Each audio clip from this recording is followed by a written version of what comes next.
Hello all, how are you? I hope you guys are doing well and it's a very good morning from Halifax. My name is Soman and welcome back to my channel. So today's video I would like to discuss about the Canadian permanent residency.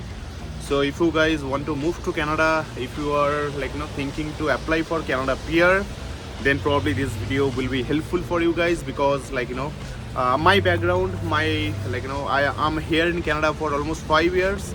The first 4 years I was here on work permit. First time I came here in Canada in the year of 2016, early 2016. I came here for 2 years work permit. I completed my work and then I returned back to my home country, that is India. And then again in 2018, again my company sends me here for another 2 years work permit. Again I came here, I worked for 2 years and then I returned back in early 2020 before COVID struck. But I never thought I'll apply for Canadian PR, I'll settle here and I'll move here again for third time. I never thought about that. But after being stuck in India for 2 years during COVID situation, my thought process changed. I thought it's better to move to Canada because I like this country. I like Canada. I love Canada. After staying in Canada for 4 years, 5 years, I am sure you will also feel in the same way. Because when I was returning back to my country, I can still remember lots of my colleagues, lots of my friends in Canada. They used to tell me you are going back, but definitely you will come back one day. Because you cannot live outside of Canada once you are here for 2 or 3 years or 4 years, right? Because you would start liking this weather, you would start liking everything about Canada, right? So anyway, so that's a different story. So now in my earlier video I already have recommended that if you want to get Canada PR, then you don't need to go to any agency, you don't need to go to any consultancy, because getting a Canada PR is very easy. It's a very straightforward process. There is nothing complicated in the whole process. So you don't need to pay any consultancy fees, any agency fees to anyone. Okay, you can do it by yourself, because I have done it myself. I have seen many people, many of my friends, many of my colleagues, who did it by themselves, and many of them never had visited Canada before. Everyone, almost maybe 60 or 70% people I have seen, they never visited Canada before. They tried by their own applying Canada PR and they got PR successfully. On the flip side, I have seen many people who, because of time issue or because of any other constraint, they went to the agency, they trusted agency more than themselves, and in most of the cases their visa did not approve because they didn't do by themselves. See, one thing, if you would like to achieve something, if you would like to get something, do it by yourself, because you are the only one who will put 100% to achieve your dream or to achieve your goal, right? It's not someone else. Anyway, so to start with Canada PR, if you are interested for Canada PR, then what are the process you need to follow? So I would discuss step by step what are the process you need to follow, what are the process I have followed, and what are the process most of the people are following and they are getting their PR. Okay. So the first thing, you need to check your eligibility. That is the first thing, okay? You need to check your eligibility, whether you are eligible to get PR or to get permanent residency from Canada. Now, how to check it, okay? Simply go to Google, okay? And type Canadian permanent residency eligibility check, okay? Eligibility check for Canada PR. And you will see lots of leads, you will see lots of websites. Don't go anywhere except canada.ca. Whatever sites you will see, or whatever recommendation will come from Google, if you see it is coming from canada.ca, that is authenticate only. Don't go to any other website, because I know once you type this eligibility check for Canada PR, you will get maybe 1,000, maybe 10,000s of websites, and most of the websites, 99% of websites are from some kind of consultancy, right? Who has done those kind of digital marketing very well. They have a digital marketing team background, and that's why you see all their ads in the very first page. So don't go to their page. You go to canada.ca page, and there you can check your own eligibility by entering your education. What is your education level? What is your age? What is your work experience, what is your English speaking or IELTS level, how good you are in English, right? Can you speak English? Can you read English? Can you write English? Like, can you listen? Can you understand, like, what if people say something to English? That is whole story of, like, English proficiency or English proficiency testing. So these three things are mainly required. Once again, education, your work experience, and your English skill. And along with this, you need a fund requirement. Okay, if you want to move to Canada, if you want to migrate here, so there are certain criteria that you need to maintain certain fund in your account for a certain period of time, right? So those things you will get, those information you will get, like, from Canada.ca, and it is very straightforward, very easy. Just check it whether you are eligible or not, right? So that is the first step. You don't need anyone's help to know whether you are eligible or not, because if you are saying that you are eligible, then you are eligible. If you are saying that you are not eligible as per that Canada.ca page, and if you are visiting any consultancy or agency in the hope, like, they will make you eligible, that's false statement. Okay, if you are seeing by yourself after, like, entering your information in Canada.ca website that whether you are eligible or not, you are 100% eligible. Okay, so that you can do by yourself. That is the first step. Okay, now what is the second step? The second step, not the second step, actually it is a part of your first step, your eligibility check. And as per your eligibility, you will be eligible either under FSW or CEC or FST. So there are three terms I have said, right? So that comes under your eligibility. So now this Canada government, right, IRCC, Canadian, the immigration part of Canadian government is called as IRCC, Immigration Refugee Citizenship Canada. Okay, so as per IRCC, if you are eligible to come to Canada, to migrate to Canada on PR, then you will be categorized either in FSW, that is foreign skilled worker, or CEC, that is Canadian experience class, or FST, that is foreign skilled trade. Either any one or any two of the category you will be eligible. Okay, let me explain that. So what is FSW? The FSW is foreign skilled worker. So that's mean you have more than 1 year of work experience outside of Canada. You have never visited Canada in your life, let's say, just for example, and you have your graduation, like, you are a college graduate or you are a university graduate, and you are proficient in English as per their benchmark. Okay, and you have enough fund as per their benchmark again. So those benchmark, those threshold value you will get from Canada.ca website. Okay, and always follow that website, because all the updated information you will receive from that website only. So now you need to so as per your eligibility, if you are eligible under FSW class, that is foreign skilled worker, okay, or maybe CEC. What is CEC? CEC is Canadian experience class, like me, right? If you have traveled to Canada before, and if you have worked, like, for more than 1 year in Canada, and along with that, if you have, like, your again, your education, your English threshold, and your fund requirement, right? If you are fulfilling those criteria as well, then you are eligible for CEC. Like, I was eligible for both CEC and FSW. When I was checking my eligibility in Canada.ca, I can clearly see that I am eligible for CEC, because I was having 4 years of Canadian experience, right? So I comes under CEC. And by default, whoever is coming under CEC, they are already eligible under FSW as well, that is foreign skilled worker. Okay, so now these terms are also having lots of, like, lots of other informations are also available regarding CEC. Let's say if you are eligible under CEC class, then you might not need to provide the fund, right? You might not need to showcase the fund requirement, or you might bypass that fund requirement. Okay, that I'll come later. Okay, so now the first step, again, the eligibility check. Under eligibility, you are coming either into FSW, you have foreign skilled, I mean, you are eligible under foreign skilled worker, you have more than 1 year of foreign experience, right? That is foreign skilled worker, or CEC, that is Canadian experience class, you have 1 year of more than 1 year of work experience in Canada, or FST, that is federal skilled trade. Today I'm not talking about FST, because most of the people come here, 99% people comes here on either FSW or CEC class. Okay, so once you know that you are eligible for Canada PR as per your eligibility, then you need to see whether it is FSW or CEC or both. Okay, either any one of these can happen. So once you know in which class you are categorized, the second step you need to do, you need to see the fund requirement, right? What is the fund requirement to come to Canada with Canada Peer? So let's say for my example, I was having a family of 4, me, my spouse, and my 2 kids. Okay, and with 4 family members, I think it was somewhere around 24,000 Canadian dollar.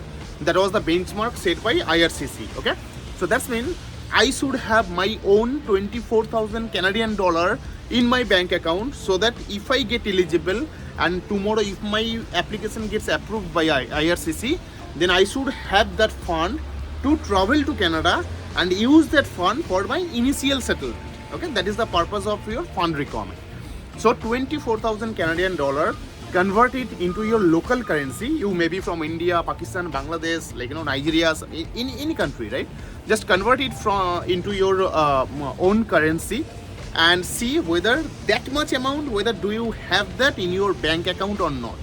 Again, before starting your Canadian PR journey or reaching out to someone for help or any kind of information, this should be your primary step. Okay, once you know that you are eligible as per step 1, your steps 2 is the benchmark amount, whatever it is, whether it is $24,000 or if you are single applicant, then it is most probably $12,000 or $14,000, something like that. You need to keep that amount in your account, in your bank account, and you should not touch that account or you should not touch that amount. It's best advice, keep that money ideally in your account. Okay, till the time you are getting Canadian PR or till the time you are landing in Canada. Okay, at least keep that money in your account. And also if you have any kind of loan, right, personal loan or home loan or car loan or those kind of things, right? So just calculate, home loan is fine, okay, car loan is also fine, but personal loan is not fine. If you have personal loan or if you have student loan, then you need to have equivalent money in your account. Otherwise, there will be a question mark. Maybe in future, IRCC might ask you to provide some additional document for your fund requirement. I have another video to discuss about the fund requirements on detail. Maybe you can watch out that video and that will give you a fair idea. So anyway, so the second step is, once you know your eligibility, you should keep the fund in your account. Okay, that is the second step. Once this step is done, the third step is you need to assess your education as per Canadian benchmark. Okay, so let's say me, I was a graduate from my country.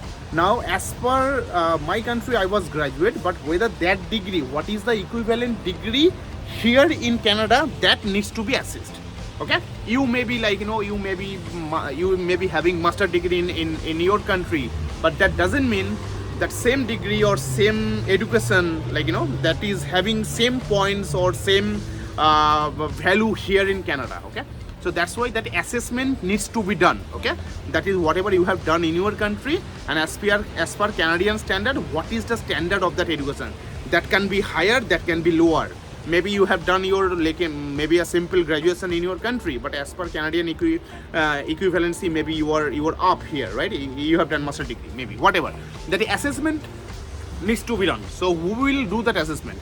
So IRCC has authorized many third-party companies. One of the third-party company which I have done my assessment, that is WES. Okay, again Google it, World Education Service, WES Canada. Okay, so there you need to create your own account. Okay, WES website, go to WES website, create your own account, provide all the information, whatever your degree, whatever your education, upload your supporting documents. Okay, and after that you need to pay 300 Canadian dollar, almost. Okay, almost 300 Canadian dollar is the cost. If you need to assess your education by them. Okay, and that is the average cost. Okay, if you go to any other third-party company, they also charge you similar amount of money. So 300 Canadian dollar they will charge you. You need to create your profile, you need to submit your document, and they will tell you what are the next step that you need to follow. Okay, they will tell you the instruction that you need to follow to get that assessed properly. And that assessment might take anywhere between 7 to 30 days or maybe more than 30 days. It depends where do you live, what is your education, and from where the document needs to be submitted, right? Lots of factors are there. So you can follow their website when you are creating your account, and a clear-cut instruction will be given there, right? And again, like, let's say for average it will take a month time to get your education assessed, right, as per Canadian benchmark. So that is the third step, right? So like, your education assessment is done, and let's say that is 1 month is already done. What is the next step, or the parallel step? What you can do, you need to clear your IELTS exam, that is your English proficiency, right? You need to prove that you can speak English and you can understand English, so that you can come here in Canada and you can sustain in this country, right? So that is important. so you need to appear into a IELTS exam, and there also you have, like, many categories. Categories means you need to pass your reading test, writing test, listening test, and speaking test, okay? And as per Canadian standard, you should get at least Canadian language benchmark, that is called as CLB, okay? CLB should be 6. So at least you should score 6.5 in each IELTS section, that is reading, writing, speaking, and listening, okay? Minimum 6.5 you need to score to get eligible for Canada PR. Okay, so this is one of the hardest part, friend, I would say. If you are not a native English speaker, if you are not from an English speaking country, and if your mother tongue is not English, then probably you need to prepare yourself, okay? I prepare myself, because I never have spoken English, like, in my country, except professional need. I work for a multinational company, that company exists throughout the globe, and I need to speak in English with my client, with my customers who are not from India, who are from either from US, Canada, Australia, UK, this kind of country, right? English speaking country. So I know professional English, right? But I'm not a native speaker, obviously, and this is not my first language. English is not my first language. So I had to prepare myself very best, like, to get that score. And I have appeared at least 3 or 4 times in IELTS to get that score, desired score. Okay, not 6.5. At last I have scored CLB 8, and to achieve that CLB 8, I appeared at least 4 or 5 times into IELTS, and there is one more option is CELPIP. Okay, one more exam is accepted by IRCC, and CELPIP is available in Canada, in Dubai, in India nowadays it is available, and in many other countries also it is available. But to me, IELTS is easy than CELPIP. That is my personal experience. Okay, but anyway, I'll come up with a detailed video on this English proficiency, or how you can achieve CLB 8 or CLB 9 if you dream of, right? And let me tell you one more thing, right? Scoring high in this exam, in this English exam, is very much important to get a higher score, and to get, like, this will help you to advance you in the queue, right? There is a queue. Lots of people are there in the queue to get Canadian PR, to get the invitation from IRCC. So this better score will help you to push you to forward, okay, to this journey. So that is step number 4, okay? So again, let me repeat once again. You have checked your eligibility. Your eligibility as per, as per IRCC, either you can be FSW or the CEC or both. Then you are completing your fund requirement. Whatever the fund requirement needs to be there in your bank account. You need to put that amount into your bank account. The third step is your education assessment that you can do through WES. That might take 1 month of time. And the fourth step is your English efficiency or English proficiency, right? And that might take, again, that depends on you, how good you are in English. It may take 7 days, it may take 1 month, it may take 5 months, it may take 6 months. It's all up to you. It's all how much you're putting efforts to score higher in IELTS, okay? And IELTS can be done many times, okay? There is no limit on that. First time maybe you didn't score well. That's okay, that's fine. Go for a second time. Second time also maybe you didn't score well. That is also fine, no problem. Until you are achieving your desired result, you can give n number of tries to IELTS. And remember, each time it will cost you at least $300. Okay. My story, I tried to get that CLB 6 first, so that I can create my profile. I can be in the queue. After that, I again studied hard, and I practice everything. and then again I have appeared, and then I scored CLB 8, and then I updated my profile to get more score. But the first thing is that get your IELTS done, no matter what is the score you are going to achieve in the first attempt. Maybe it's very less, but that is absolutely fine. Okay, just I'm telling you, in my experience, whatever I have seen, I have seen few people, not many people. I have seen few people who have cleared their IELTS at very first attempt. Okay, so don't worry. I have almost 18 years of working experience in professional world. After that also I didn't passed in my first attempt or second attempt, right? So anyway, that is a different story. So that is step number 4. Now what is step number 5? This is one of the most important thing. Once your 1, 2, 3, 4 is done, step number 5 is create your express entry profile. Okay, as of now IRCC doesn't know who you are, right? Whether you are really interested to move to Canada or not. So you need to express your interest to move to this country. Okay, this is called express entry system in their language. And in that express entry system, you need to create your profile. You need to provide all honest information. Again, honest information. Okay, don't provide any false information. Okay, whatever you are, whatever is your history, if you have any history regarding your education, your professional experience, your criminal background, your family background, you're married, you're divorced, you're separated, whatever it is, right? Always put the true information. Don't put any false information. Okay, including the fund. Okay, whatever how much fund you have. Let's say as per the benchmark, if it is $24,000, if I was at your shoe, I would have put maybe $25,000, because I have given I think $29,000. Okay, I keep few buffer amount as well. But anyway, that's up to you. But what I'm saying, always provide true information, and that is the most important part. Step number 5, create your express entry profile. And creating express entry profile means you are expressing your interest to IRCC, to Canadian government, that you are living into such and such country. This is your profile, and you are very much interested to come to Canada and settle here. That is the interest that you are expressing through express entry profile. Okay, once you have your express entry profile, you will see a CRS code. Okay, that is called CRS code. I don't remember the full form of CRS right now. Comprehensive ranking system, most probably. Okay, they call it as CRS.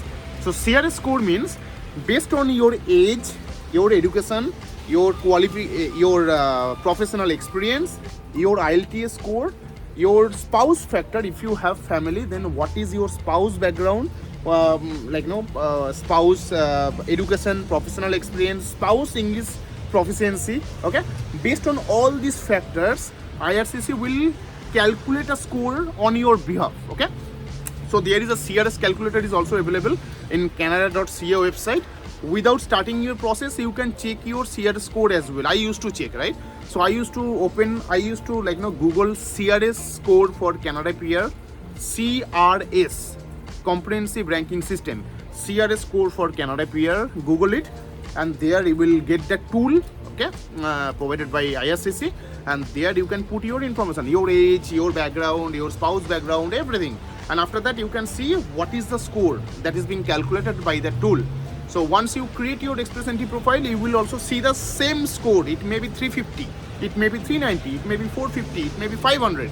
My initial score was 411, I can remember. Okay, when I created my express entry profile for the very first time, my score was 411. Okay, because of my age, my spouse age, and our family. If you are 19 years old or 20, if you are younger, right, then you will get more points, right? But if you are getting aged, then your score will be reduced, right? Because Canadian government obviously interested to attract more youth, right, rather than aged people. But anyway, they need to balance it. Okay, so based on that, the point system is being created, and that is being called as CRS tool. So you will get a score, let's say 390 or 400, whatever it is, right? After that, there is nothing you can do. Okay, one thing you can do, you can again reappear for IELTS. And if you scored well, let's say last time you have scored CLB 6, now if you scored CLB 7, you can immediately come to your Express Entry profile and you can update your score, or your spouse scored. Maybe your spouse didn't score well. Okay, see, the mandatory part is, if you are a primary applicant, then you need to pass IELTS exam mandatory. Okay, but this is not mandatory for your spouse.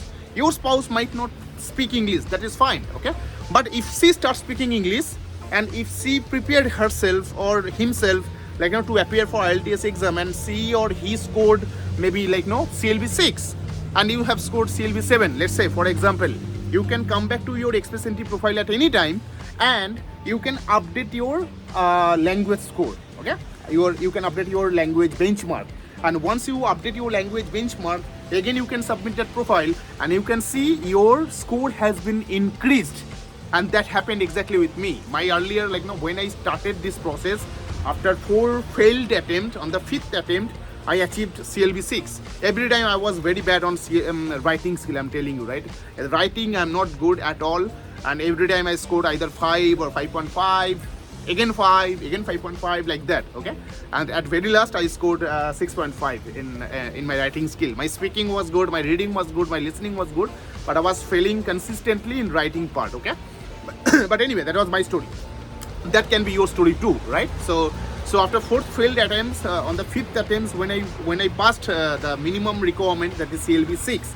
CLB 6 is equal to IELTS 6.5. Okay, that is the benchmark. So once I passed that, then immediately I created my profile in Express Entry profile, and I got 411 points. Okay, but after that also I didn't stop. I again prepared myself for a better IELTS score, and I asked my wife, you also prepare this time. Okay, and that earlier my wife didn't went for she didn't go for IELTS exam. Okay, see, I just put 0. I mean, 0 means she didn't appear for IELTS, because as a primary applicant this was mandatory only for me, not for my spouse. But the second time, once I have created my profile and I see it is 411, and that time the score was very high, it was 475 or 480. I mean, the average draw what was happening that time. So I requested my wife to go for a IELTS exam, and at her first attempt she scored CLB 6. Okay, and in my next attempt I scored CLB 8. Okay, and that has boosted my points from 411 to 450. Okay, 39 points I have gained in my second. I mean, second means after creation of my profile. Okay, and I updated my profile immediately, and after getting 450 points I got invitation from IRCC. But I'll cover that in maybe some other video. But again, what is the next step, right? So once you have your Express Entry profile ready, and one more thing, right? While you are creating your Express Entry profile, you don't need to pay any money. Okay, you are not paying any money to IRCC. That's completely free of cost as of now.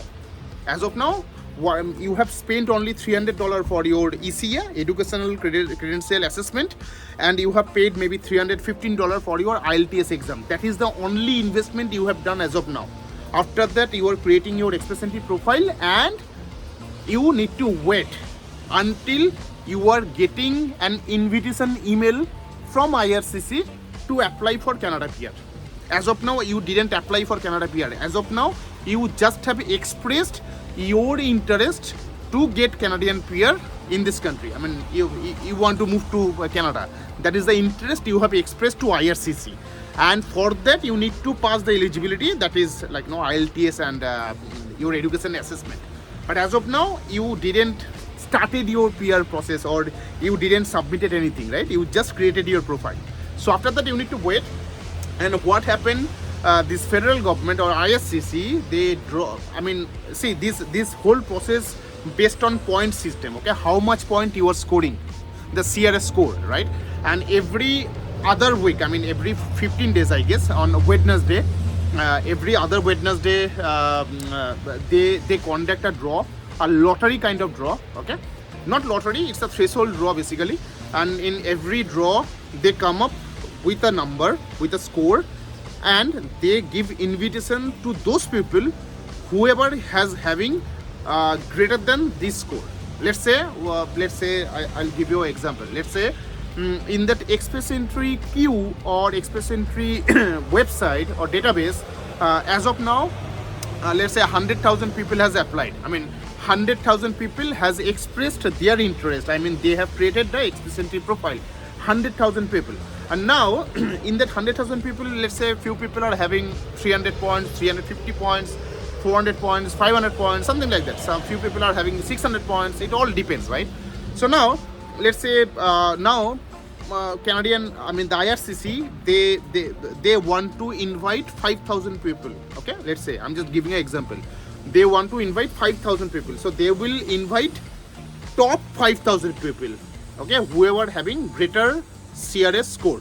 So now let's say someone is having 515, 514, 510, 500, 490, 480, 470, like that.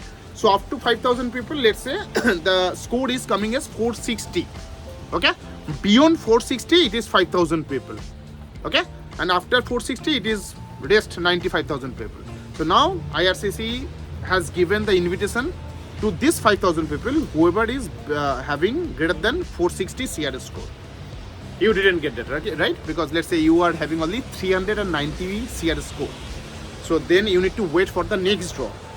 In the next draw, after 15 days, again in this 15 days period, many people will express their interest as well, right? Let's say 10,000 people express their interest, and from the 10,000 people, maybe only 2,000 people are having more than 460 CRS score, and rest of the people are having less than 460 CRS score. In the next draw, that is going to happen after 15 days, that time, let's say Canadian government or IRCC has decided to invite maybe 20,000 people. Okay, now they need to take top 20,000 people whoever are having higher CRS score. And now let's say IRCC, as per their database, they are seeing maybe 430 is the threshold mark. So beyond 430, they have 10,000 or 20,000 people, and after 430, they have rest of the profile. So the next score is 430, and they have invited 10,000 or 20,000 people. Okay, that is again your 390. You are still here, right? So this is the waiting period you need to wait. And if you don't need to wait, if you want to up your CRS score, what is the process you can do?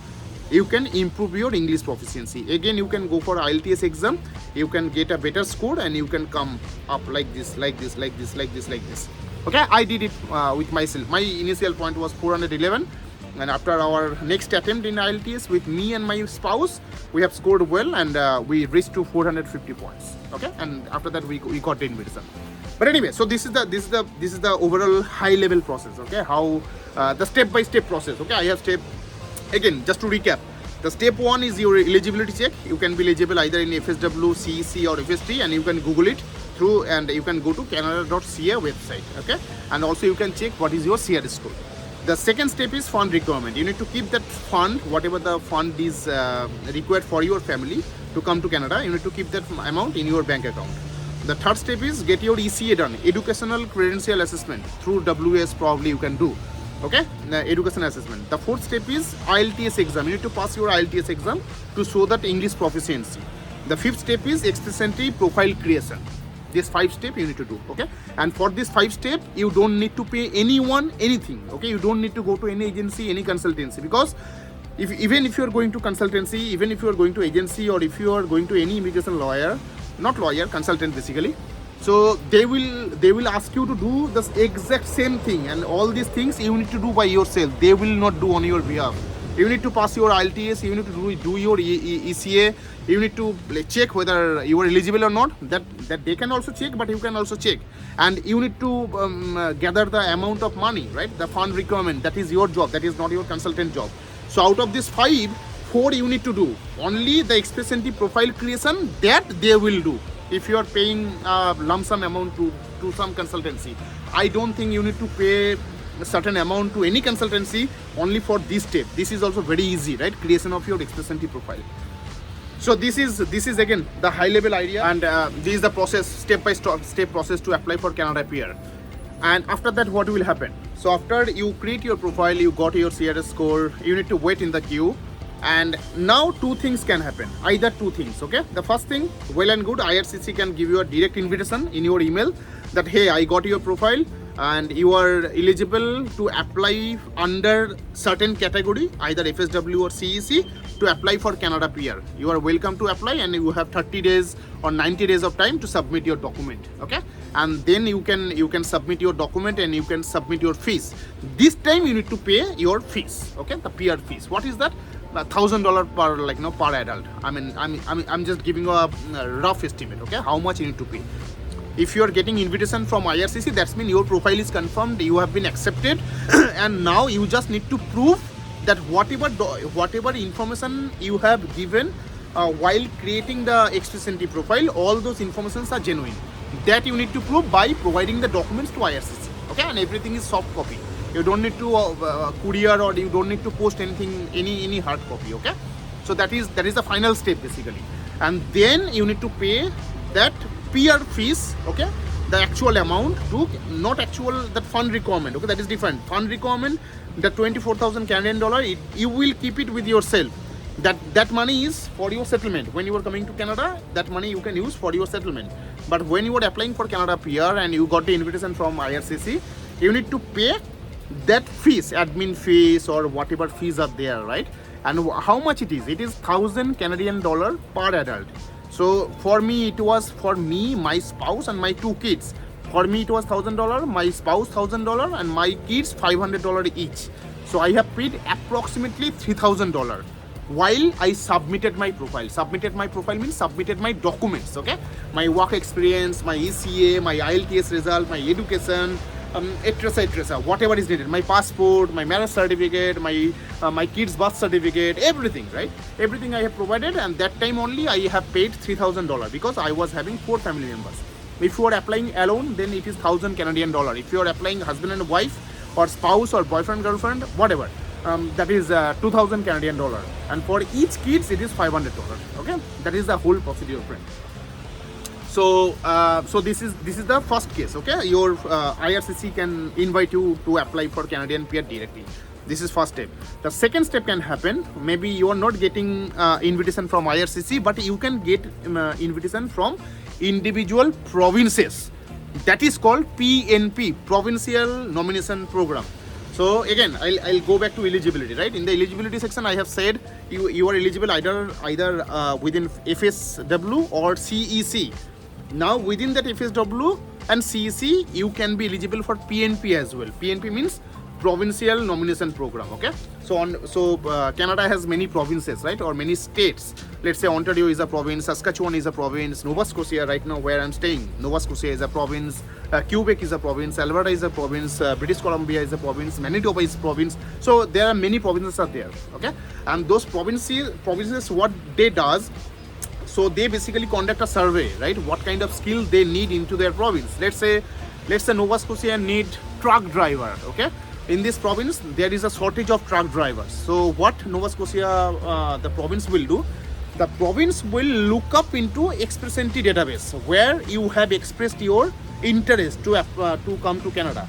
So they will check into the Express Entry database with your NOC code, right? Or what is the NOC code? NOC code is your occupation. Okay, this is also one of the steps.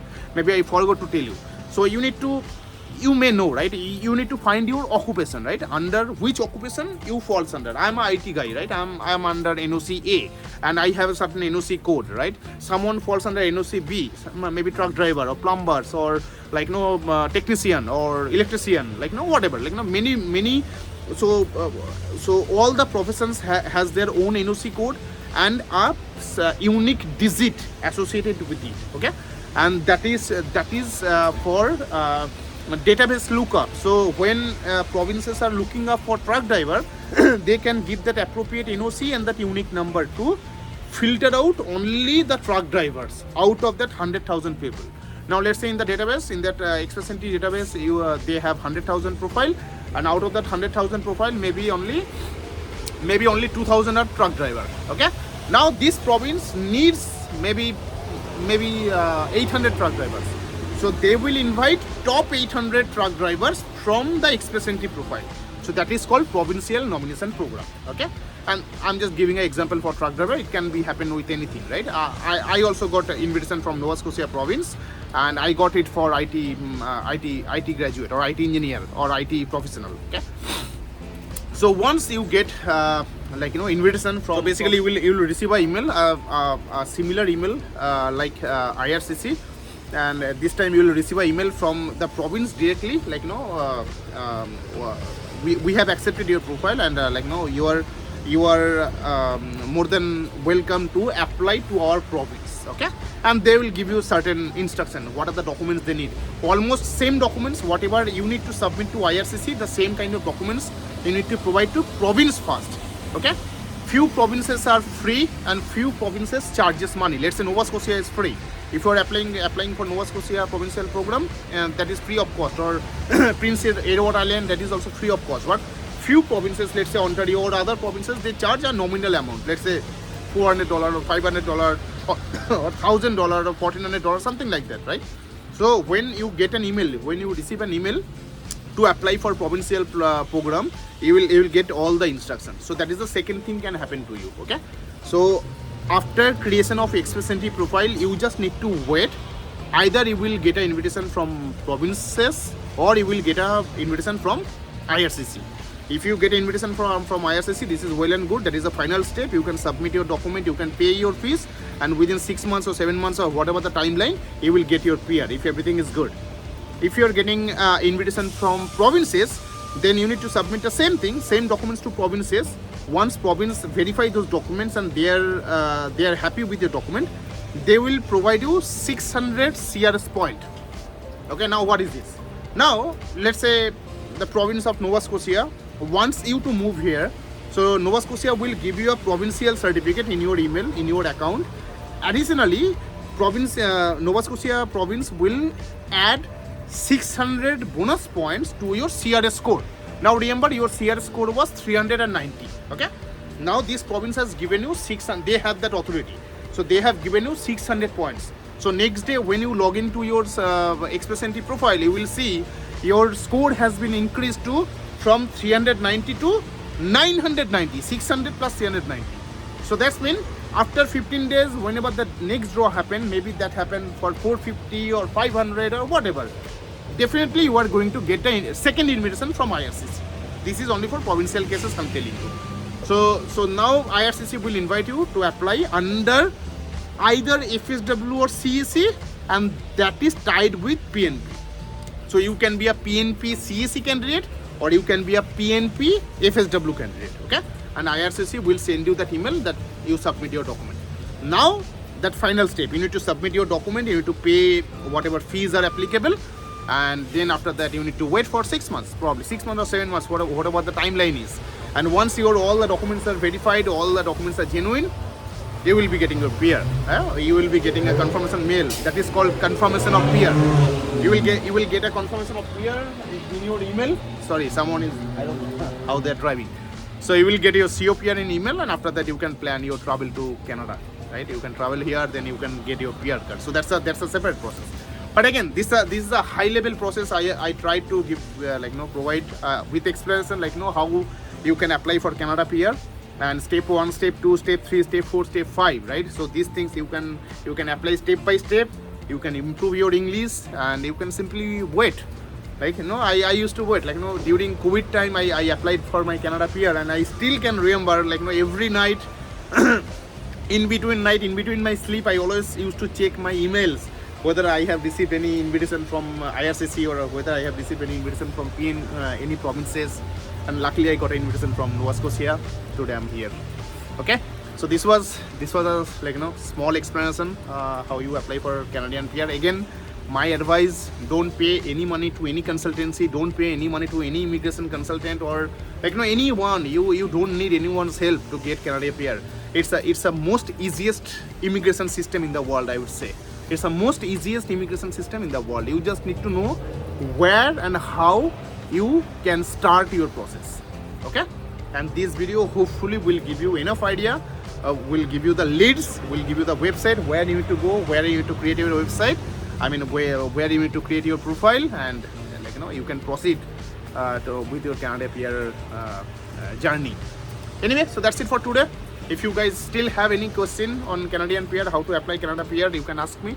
And if you like this video, please do subscribe. Also like this video, and in the future also I'll bring more videos regarding Canada PR, travel in Canada, all about Canada, lifestyle in Canada. If you're moving to Canada, then what will be your lifestyle, what is the daily cost of living, right? On everything, like no, this one single channel will help you to, like no, to get a better perspective of Canada. And if you are moving to Canada, it will give you a smooth experience, like no, you will have all the idea here before move here, if you follow my channel. Okay, so anyway, stay blessed, stay good, and keep watching my channel. Thank you.